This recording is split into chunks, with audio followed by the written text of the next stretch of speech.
Welcome back friends. நான் தான் உங்கள் தமிழ் ரசிகன் பேசுகிறேன். இன்றைக்கி நம்ம பார்க்க போகிறது காந்தாரா சாப்டர் 1. இதுக்கு முன்னாடி ரிலீஸ் ஆன காந்தாரா படத்தோட ப்ரீக்வல் தான் இந்த படம். இந்த படம் வந்து ஒரு பேன் இந்தியா படமாக தயாரிச்சிருக்காங்க. தமிழ் டப்டு வெர்ஷனில் தான் இந்த படத்தை நான் பார்த்தேன். இது ஒரு கன்னட படம். ரிஷப் செட்டி தான் இந்த படத்தை டைரக்ட் பண்ணியிருக்காரு, நடிச்சிருக்கோம், ஹீரோவும் நடிச்சிருக்காரு. இந்த படத்தோட ட்ரெய்லர் வரும்போது பார்க்கும்போதே ட்ரெய்லரே வந்து எனக்கு செம போர் அடிச்சது. வாழ்க்கையிலேயே முதல் முறையாக ட்ரெய்லர் போர் அடித்த படம் வந்து இந்த காந்தாரா சாப்டர் 1 படத்தோட ட்ரெய்லர் தான். ஏன்னா அந்த அளவுக்கு தான் ட்ரெய்லர் எடுத்து வச்சிருந்தாங்க. சரி, இந்த படத்துக்கு போகவே கூடாதுன்னு நினச்சிட்டு இருக்கும்போது ஒரு வாய்ப்பு ஒன்று கிடைச்சது. சரி, போய் பார்க்கலாம் என்னதான் இருக்குது. ஏன்னா எல்லாருமே ரிவ்யூ வந்து கொஞ்சம் நல்லாவே சொல்லியிருந்தாங்க. முதல் நாள் நைட்டே படம் ரிலீஸ் ஆனதுனால ரிவ்யூ நல்லாவே சொல்லியிருந்தாங்க. இந்த படத்தை பற்றி நான் சொல்கிறதுக்கு முன்னாடி இது வரைக்கும் எத்தனையோ ரிவ்யூவை பார்த்துருக்கேன். யாராலையுமே இந்த படத்தோட கதையை சொல்ல முடியலை, ஒன்லைனை சொல்ல முடியலை. முதல் முறையாக தமிழ் ரசிகன் சேனல் வந்து இந்த படத்தோட ஒன்லைனை உங்களுக்கு சொல்லுது. கரெக்டாக இருந்தால் கண்டிப்பாக கமெண்ட்டில் வந்து சொல்லுங்கள் கரெக்டாக இல்லையான்னு சொல்லிட்டு. காந்தாராங்கிறது ஒரு ஊர். அந்த ஊரை வந்து அந்த ஊரில் என்ன இருக்குது அதை அடையணும்னு ஒரு அரச குடும்பம் முயற்சி பண்ணுது. அரசன் வந்து அழிஞ்சிடுறாரு. அதுக்கப்புறம் அரசனோட பையன் வந்து இன்னொரு மந்திரவாதி குரூப் வந்து மந்திரவாதிகள்னு சொல்ல முடியாது, தந்திரம் ப்ளஸ் மந்திரம், அதாவது பிளாக் மேஜிக் பண்ணுறவங்க, அவங்க கூட சேர்ந்து அந்த ஊரை வந்து அடையணும்னு நினைக்கிறாங்க. அந்த ஊரில் இருக்க கல், முக்கியமாக ஒரு கல் ஒன்று இருக்கும், அந்த கல்லை வந்து அடையணும், அடைஞ்சால் நம்ம நல்லா இருப்போம் அப்படின்னு சொல்லி நினைக்கிறாங்க. அதனால வந்து அதை வந்து முயற்சி செய்கிறாங்க. இதுதான் இந்த படத்தோட ஒன்லைனர் கதை. ஆனால் அந்த ஊருக்கு வந்து யாராலையுமே போக முடியாது. போனால் அவங்க வந்து இறந்து தான் வர்றாங்க. ஏன்னா நல்ல எண்ணங்களோட யாருமே அந்த ஊருக்கு போகிறதில்ல. அதனால வந்து அந்த இடத்துல போனாலே ஒரு தெய்வ சக்தி வந்து எல்லாத்தையுமே வந்து அழிச்சிட்டு தான் அனுப்புது.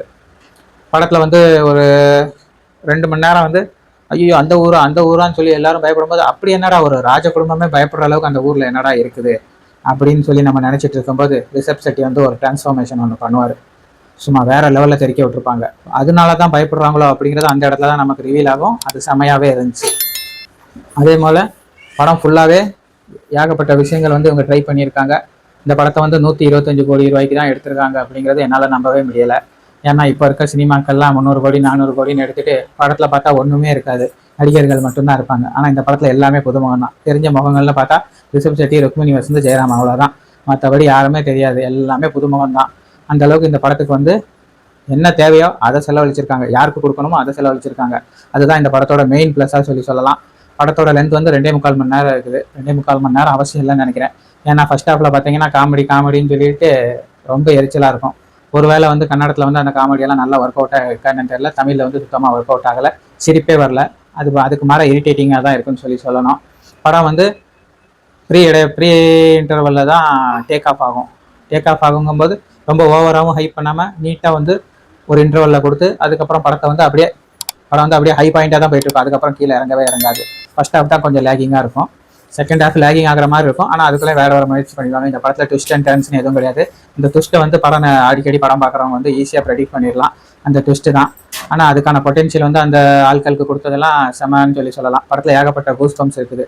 ஃபஸ்ட்டு படம் வந்து ஒரு 3/4 மணி நேரத்துக்கு தேர் சம்பவம் ஒன்று பண்ணுவாங்க. அந்த தேர் சம்பவம்லாம் சான்ஸே இல்லை. எப்படிடா இந்த தேர் சீனை எடுத்தாங்க அப்படின்னு சொல்லி அந்த இடத்துல வந்து நம்மளை நிமிர்ந்து உட்கார வச்சிடறாங்க. இந்த மாதிரி படத்தில் வந்து ஏகப்பட்ட விஷயங்கள் சொல்லிகிட்டே போகலாம். படத்துக்காக தான் ஒர்க் அவுட் பண்ணியிருக்காங்களே ஒழிஞ்சு நடிகர்களுக்கு வந்து பெருசாக முக்கியத்துவம் கொடுக்கல, அவங்களுக்கு எதுவுமே பண்ணல. படத்துக்கு நம்ம என்ன தேவையோ அதே மாதிரி ஸ்டோரி ரைட்டிங்கும் பார்த்தீங்கன்னா நீட்டாகவே எழுதியிருக்காங்க. எப்படி ஸ்டோரி ரைட்டிங் எழுதுனா இந்த படம் வந்து ஒர்க் அவுட் ஆகும் அப்படின்னு சொல்லிட்டு ஸ்டோரி ரைட்டிங் நீட்டாகவே இருக்குது. அந்த காமெடி சொன்னல அது மட்டும்தான் மைனஸ் பாயிண்ட். ஒருவேளை அது அங்கே ஒர்க் அவுட் ஆகலாம், மற்ற ஏரியாவில் எப்படின்னு சொல்லி தெரியல. ஃபர்ஸ்ட் ஹாஃப் கொஞ்சம் லேகிங்காக இருக்குது, அது மட்டும் தான் எனக்கு ஒரு மைனஸாக பட்டுச்சு. அதுக்கப்புறம் பார்த்தீங்கன்னா ரிஷப் செட்டியை வந்து ஓவர் ஹைப் பண்ணி காமிச்சிருப்பாங்க. என்னடா ஒரு ஹைப் பண்ணி காமிச்சிட்டு இருக்காங்களே அப்படின்னு நான் சொல்லும்போது இடைவேளைக்கு அப்புறம் ஒரு டிரான்ஸ்ஃபார்மேஷன் ஒன்று நடக்கும். அந்த டிரான்ஸ்ஃபார்மேஷன்லாம் பார்த்தீங்கன்னா கூஸ் பம்ப்ஸ் அள்ளி விட்டுருப்பாங்க. ஒவ்வொரு அவதாரத்தையும் பேர் சொல்லும்போது செமையாக இருக்கும். முக்கியமாக அந்த மீன் மாதிரி வளைஞ்சு போவார். மனுஷன் எப்படி இந்த மாதிரியெல்லாம் நடித்தார் அப்படின்னு சுத்தமாக நம்பவே முடியல. கிளைமேக்ஸில் ஒரு அவதாரம் ஒன்று எடுப்பார். அந்த அவதாரம் வந்து நம்ம தமிழ் படத்தில் ஒரு இடத்துல பார்த்த மாதிரி இருக்கும். ஆனாலும் அவர் வந்து கொஞ்சம் நல்லாவே பண்ணியிருப்பாருன்னு சொல்லலாம். அவர் யாருங்கிறத ப்ரீ கிளைமேக்ஸில் வந்து ரிவீல் பண்ணியிருப்பாங்க. ஸோ அப்போ இதுக்காக தான் இந்த பில்டப்பா அப்படின்னு சொல்லும்போது அந்த பில்டப்புக்கும் வந்து அவங்க வந்து கரெக்டான பொட்டென்ஷியலை கொடுத்துருப்பாங்க. அதனால வந்து நமக்கு வந்து கேள்வி கேட்கணும்னு தோணாது.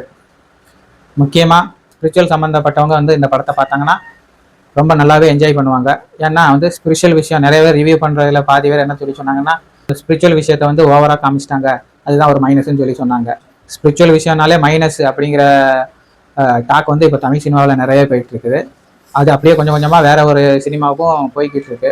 எல்லா விஷயத்தையுமே ஏற்றுக்கணும் அப்படிங்கிறது தான் அவங்களோட நம்பிக்கை அவங்க சொல்கிறாங்க, நம்மளோட நம்பிக்கையில் நம்ம படம் பார்க்குறோம் அப்படின்னு நினச்சிட்டு படத்தை படமாக மட்டும் பார்த்தாலே போதும். ஏன்னா உங்கள் நம்பிக்கைகளை யாருமே குறை சொல்ல மாட்டாங்க, நம்ம நம்பிக்கைகளை யாரும் குறை சொல்லக்கூடாது அப்படிங்கிறதா நம்மளோட எதிர்பார்ப்பு. முக்கியமாக எல்லாரும் சொல்கிற ஒரே ஒரு விஷயம் என்னென்னா, தமிழ் சினிமா வந்து இதை பார்த்து கற்றுக்கணும், மற்ற மொழிகளில் உள்ள டைரக்டர்களை மற்ற மொழிகளில் உள்ள மேக்கிங்கை பார்த்து, மற்ற லாங்குவேஜில் உள்ள மேக்கிங்கை பார்த்து கற்றுக்கணும் அப்படிங்கிறது 100க்கு 100 உண்மைன்னு தான் நான் சொல்லுவேன். ஏன்னா அந்த அளவுக்கு வந்து இவங்க வந்து பொட்டன்ஷியலாக படத்தை எடுத்திருக்காங்க, எந்த வித ஹைப்புமே பண்ணாமல் இந்த படத்தை வந்து அவங்க கொடுத்துருக்காங்க. ஆனால் படம் வந்து உங்களை ஹைப் பண்ணி கொண்டு போகுது. படத்தை எந்த லாங்குவேஜாக இருந்தாலும் சரி மக்கள் வந்து அந்த படத்தை பார்த்து கொண்டாடுவாங்க அப்படிங்கிறதுக்கு மீண்டும் இந்த ஒரு படம் லோகாவுக்கு அப்புறம் மீண்டும் இந்த ஒரு படத்தை வந்து நம்ம சாட்சியாக சொல்லலாம். கண்டிப்பாக ஃபேமிலியோட பார்க்க வேண்டிய ஒரு தரமான படம் தான் சொல்லலாம். குழந்தைகளும் பார்க்க வேண்டிய படம் தான் சொல்லலாம். ஏன்னா சிஜிஐ விஎஃப்எக்ஸ்லாம் குழந்தைகளை டார்கெட் பண்ணுற மாதிரி ஏகப்பட்ட சீன்ஸ் வச்சுருக்காங்க. அது ரொம்ப நல்லாவே ஒர்க் அவுட் ஆயிருக்கு. குழந்தைகள் மட்டும் இல்லாமல் பெரியவங்களும் அடல்ட்ஸும் இந்த படத்தை வந்து பார்க்கலாம். அதனால் கண்டிப்பாக 100% இது வந்து தியேட்டர் வாட்ச் படம் தான். இந்த ரிவ்யூ உங்களுக்கு பிடிச்சிருந்துச்சுன்னா லைக் பண்ணுங்கள், ஷேர் பண்ணுங்கள். என்னோட ரிவ்யூவில் ஏதாவது மிஸ்டேக்ஸ் இருந்துச்சுன்னா கமெண்ட்ஸில் சொல்லுங்கள். மறக்காமல் சப்ஸ்கிரைப் பண்ணிடுங்க. Until then, it's bye from உங்கள் தமிழ் ரஷ்யன். Bye.